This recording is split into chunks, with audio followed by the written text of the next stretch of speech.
ಬರಬೇಕೆಂದು ಹೇಳಿದ ಕಾಂಚನ ಇಷ್ಟು ಹೊತ್ತಾದರೂ ಯಾಕೆ ಬಂದಿಲ್ಲ? ಈ ಹೆಣ್ಣು ಕೊಡುವ ಆಶ್ವಾಸನೆ ಎಲ್ಲ ಬರೀ ಸುಳ್ಳಾಗಬಹುದೇ? ಹಾಗಾದರೆ ಇಂದು ಬಲಾತ್ಕಾರಿಯಾದರೂ ಸರಿಯೇ ಒಂದು ಮುಗಿಸಲೇಬೇಕು. ಈ ಹದ ತಪ್ಪಿದರೆ ಮದವೇರಿದ ನನ್ನ ಕಾಮಜ್ವಾಲೆಯ ಕಿಚ್ಚಿನಿಂದ ಬೆಂಕಿ ಹಚ್ಚಬೇಕು ಈ ಗೌಡನ ಸರ್ವಾಧಿಕಾರಕ್ಕೆ.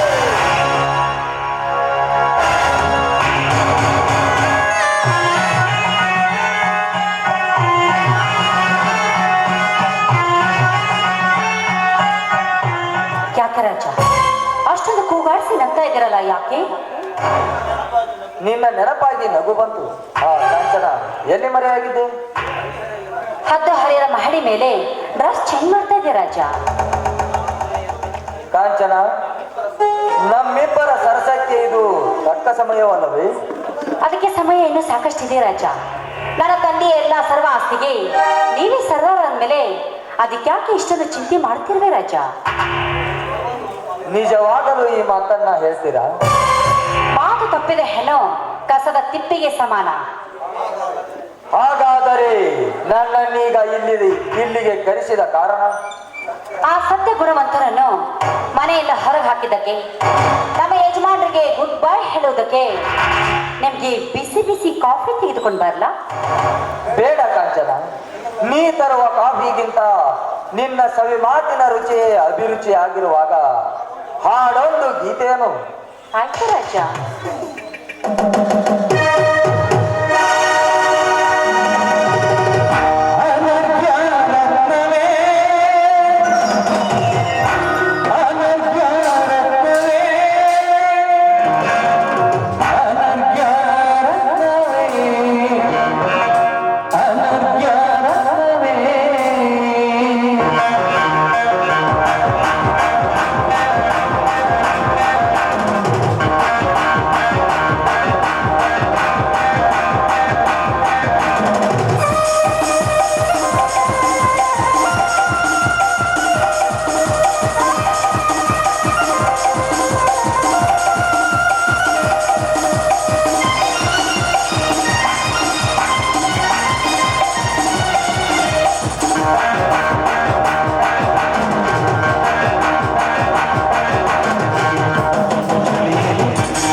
ಅಪ್ಪನೆಯಾಗಲಿ ಗೌಡ್ರೆ, ಲಂಕಾ ರಾವಣನಂತೆ ಯಮಕಿಗರನಾಗಿ ನಿಂತು ನಿಮ್ಮ ವೈರಿಗಳೆಲ್ಲ ನಿಂತು ಈ ಬೆಂಕಿನಾಥನ ಕೊನೆಯ ವಂಕಿ ಮುಗಿದ್ರೊಳಗಾಗಿ ಮುಗಿಸಿದರೆ ಮುಗಿಸೇ ಬಿಡ್ತೀರಿ.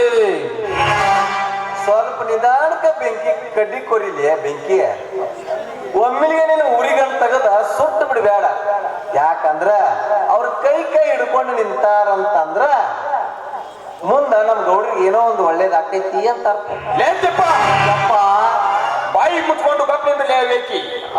ನನ್ನ ಅಂತಸ್ತೇನು, ಇವನ ಅಂತಸ್ತೇನು?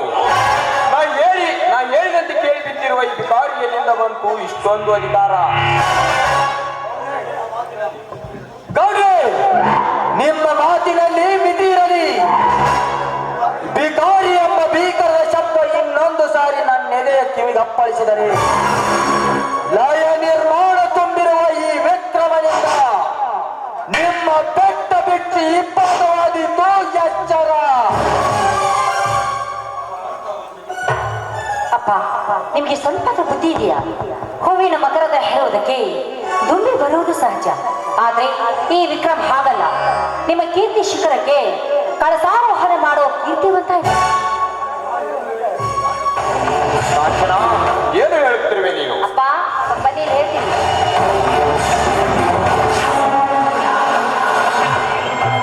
ಅಪ್ಪ, ಆ ಸತ್ಯವಂತನ ಮನೆಯವರೆಲ್ಲ ನಿನ್ನ ಅಡಿ ಆಳಾಗಿ ದುಡಿಯಬೇಕಾದ್ರೆ ಇವನ ಸಹಾಯ ನಮಗೆ ಬೇಕೇ ಬೇಕು.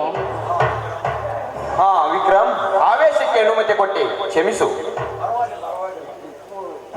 ಪರವಾಗಿಲ್ಲ, ಈಗ ಅಂತದ್ದೇನೂ ಆಗಿಲ್ಲ. ಆಯ್ತಪ್ಪ ವಿಕ್ರಮ, ನೀ ಕಾಂಚನಾಮವ್ರನ್ನ ಹೋಗಿ ಆಫೀಸಿಗೆ ಬಿಟ್ಟ ಸೀದಾ ಫ್ಯಾಕ್ಟ್ರಿಗೆ ಹೋಗ್ಬಿಡ. ನಿನ್ ಮುಂದೆ ಏನ್ ಕೆಲಸ ಆಗ್ಬೇಕಾಗಿತ್ತು ನೋಡ, ಅದನ್ನೆಲ್ಲ ನಾ ಮಾಡ್ತೀನಿ. ನಡಿ. ನಿಮ್ ಕೆಲಸ ನೀವು ಮಾಡಿಕೊಳ್ಳಿ, ನಾನೇನ್ ಬರ್ತೀನಿ. ಬರಬೇಕು ಬರಬೇಕು. ನನ್ನ ಮಗಳ ಹೇಳಿಕೆಯಂತೆ ನೀನು ಆ ಕೆಲಸ ಮಾಡಿದರೆ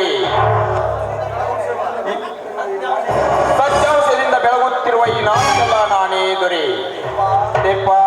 ಯಪ್ಪ, ಸಾಕ್ ಮಾಡ್ರಿ ನೀವು ನಗುದನ್ನ.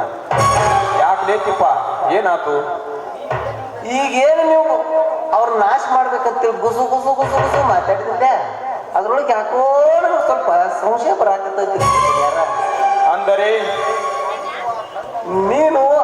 ನೀವು ಆ ಧರ್ಮವಂತನ ಕೊಂದು ಅವನ ಆಸ್ತಿ ಎಲ್ಲ ಲಟ್ಟಾಯಿಸಿದ್ದು ಅದು ಆ ಗುಣವಂತಗೆ ಹೆಂಗೋ ಗೊತ್ತಾಗೈತ್ರಿ. ಇದನ್ನ ಯಾರ ಹಾ ಗೊತ್ತಾದರೆ ಮುಂದೇನು ಮಾಡಬೇಕು? ಆ ಸತ್ಯ ನಿಮಗ ಇಷ್ಟು ವಿರೋಧಾಗಿ ನಡಿಬೇಕಂತಂದ್ರ ಆ ಸತ್ಯವಂತ ಆ ಧರ್ಮವಂತನ ಮಗ ಯಾಕಾಗಿರ್ಬಾರ್ದ್ರಿ?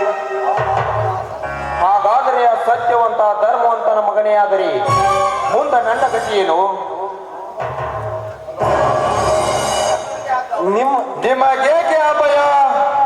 ಸರ್ಪವಾಗಿ ನಿಮ್ಮ ದರ್ಪ ಮೇಲೆ ಇರುವ ಸತ್ಯ ಮುಂದಾದರೆ ಅವನ ಶಿರವನ್ನೇ ಕಡಿತೀನಿ. ಈ ಬಲಗೈ ಬಂಟ ಇರೋದೇ ನಿಮ್ಮ ಪ್ರಾಣ ರಕ್ಷಣೆಗಾಗಿ ಗೌಡ್ರೆ. ಎಲ್ಲ ಬೆಂಕಿ ಇಲ್ಲ, ತಿಪ್ಪಣ ಮಾತಿನಲ್ಲಿ ನಿಜಾಂಶವಿದೆ. ಆ ಗುಣವಂತನಿಗೆ ಈ ಎಲ್ಲ ವಿಷಯ ಗೊತ್ತಾಗಿದೆ. ಆ ಸತ್ಯವಂತನೇ ಆ ಧರ್ಮವಂತನ ಮಗನೇ ಯಾಕಾಗಿರಬಾರದು?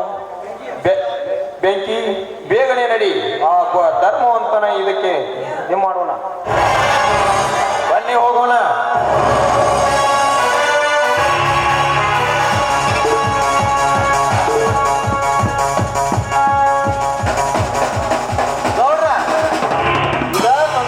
ಸಮಯದೊಳಗ ಒಂದು ಬೀಳ್ರಿ ಕ್ಲಬ್ ಡ್ಯಾನ್ಸ್ ಕರ್ಸ್ತಿಪ್ಪ.